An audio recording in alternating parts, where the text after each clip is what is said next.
Assalamualaikum warahmatullahi wabarakatuh.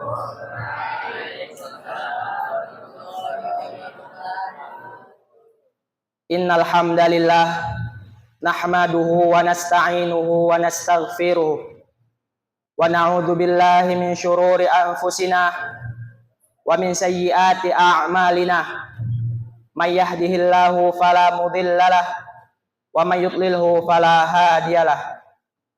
Asyhadu an la ilaha illallah wa asyhadu anna Muhammadan abduhu wa rasuluh alladzi la nabiyya wa la rasula ba'da amma ba'd. Hadirin jamaah salat tarawih yang dirahmati oleh Allah. Segala puja dan puji syukur kita lantunkan kepada Allah Subhanahu wa taala. Satu-satunya zat yang berhak kita sembah, satu-satunya zat yang patut kita syukur kepadanya, satu-satunya zat yang pantas kita memujinya, yakni Allah Subhanahu wa taala. Kemudian salawat dan salam kepada junjungan alam, yakni Nabi kita, Nabi Muhammad sallallahu alaihi wasallam, yang mana beliau telah berkorban 10 tahun periode Makkah penuh dengan ancaman, kekerasan dan juga tindasan. Kemudian 13 tahun periode Madinah, yang mana selama kita ketahui bahwa periode Madinah ini ayat-ayat tentang penyebutan syariat diturunkan. Di antara syariat-syariat tersebut adalah syariat berpuasa di bulan Ramadan yang suci ini. Hadirin sekalian, kalaulah bukan atas izin Allah Subhanahu wa taala, kemudian segala perjuangan Nabi kita dan para ulama-ulama, tentu saja agama Islam ini tidak akan sampai di negara kita, yakni Indonesia. Tidak akan ada pondok pesantren modern Al-Husna. Apakah tidak pantas atas segala perjuangan tersebut kita bersalawat kepada kita? Allahumma salli ala nabiyyina Muhammadin sallallahu alaihi wasallam. Hadirin sekalian, tak terasa 14 hari sudah kita menjalani puasa Ramadan. Yang menjadi pertanyaan di hati kita, berapa kalikah kita telah menghatamkan Al-Quran di bulan yang suci ini? Adakah yang sudah khatam? Atau adakah yang sama sekali belum membaca Al-Quran? Perlu kita ketahui hadirin sekalian, bahwasannya Rasulullah SAW meningkatkan kuantitas membaca Al-Quran di bulan Ramadan ini. Karena apa? Karena bulan Ramadan adalah bulan yang di dalamnya diturunkan kitab suci Al-Quran. Allah Subhanahu wa taala berfirman di dalam Al-Quran, A'udzu billahi minasyaitonir rajim. Syahrul Ramadan alladzi unzila fihi al-Qur'an hudal lin-nasi wa bayyinatin minal huda wal furqan. Yang artinya, bulan Ramadan adalah bulan yang dimana di dalamnya diturunkan Al-Quran sebagai petunjuk bagi umat manusia dan sebagai pembeda antara yang batil dan sebagai pembeda antara yang hak dan yang batil. Quran surah Al-Baqarah ayat 185.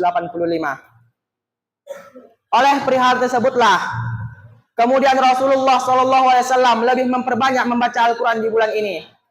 Sebagaimana hadis yang dibawakan oleh Abdullah bin Abbas, kana Nabiyyu sallallahu alaihi wasallam ajwadun nas wa ajwadu ma yakunu fi ramadhana hina yalqahu Jibril wa kana Jibril alaihi salam yalqahu fi kulli lailatin min ramadhana fayudarisul Qur'an qala Rasulullah sallallahu alaihi wasallam ajwadu bil khairi minar rihil mursalah. Artinya bahwasannya Rasulullah sallallahu alaihi wasallam adalah sedermawannya manusia. Beliau lebih dermawan lagi ketika bulan Ramadan tiba. Dan ketika itu Jibril alaihissalam datang menemui Rasulullah setiap malamnya untuk mengajarkan dan menyimak Al-Quran kepada Rasulullah sallallahu alaihi wasallam. Sesungguhnya Rasulullah sallallahu alaihi wasallam lebih dermawan daripada angin yang berhembus. Hadis Al-Bukhari, Muslim dan An-Nasai. Dari hadis tersebutlah kemudian menjadi sunnah di kalangan salafus saleh untuk meningkatkan kuantitas membaca Al-Quran di bulan Ramadan. Bahkan ada di antara ulama-ulama kita yang biasanya di luar bulan Ramadan menghatamkan Al-Quran setiap 7 hari sekali, ketika bulan Ramadan tiba, mereka dapat menghatamkan Al-Quran dalam jangka 3 hari sekali. Bahkan ada beberapa ulama yang dapat menghatamkan Al-Quran dalam sehari 1 kali. Lalu, mengapa Al-Quran menjadi ibadah yang diutamakan di bulan Ramadan? Di antara keistimewaan baca Al-Quran adalah yang pertama, Al-Quran dapat menambah timbangan amal kita. Berdasarkan hadis Nabi SAW, man qara'a harfan min kitabillah falahu bihi hasanatun wal hasanatu bi asyri amsalihha.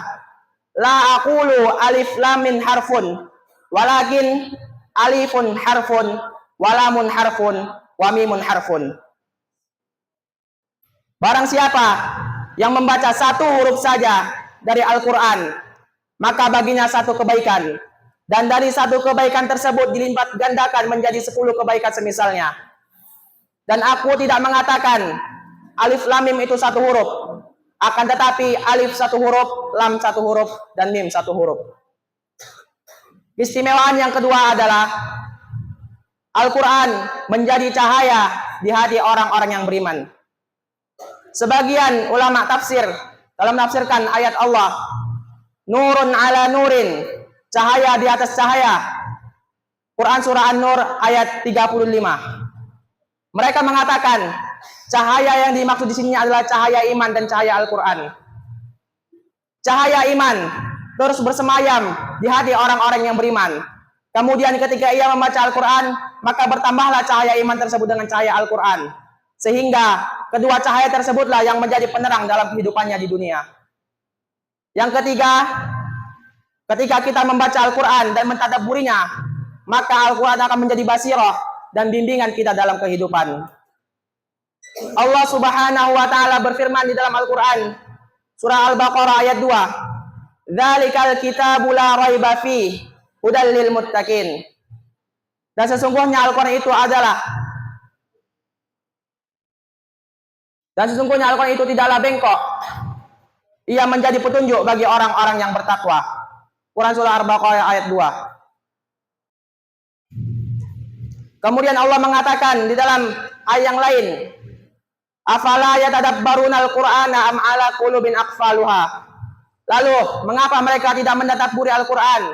Apakah hati mereka terkunci?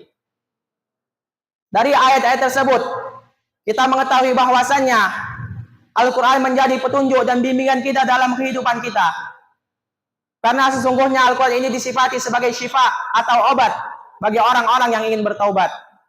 Akan tetapi, bagi siapa yang tetap ingin memelihara penyakit hati atau kemunafikan di hatinya, maka Al-Quran tidak akan menjadi obat baginya.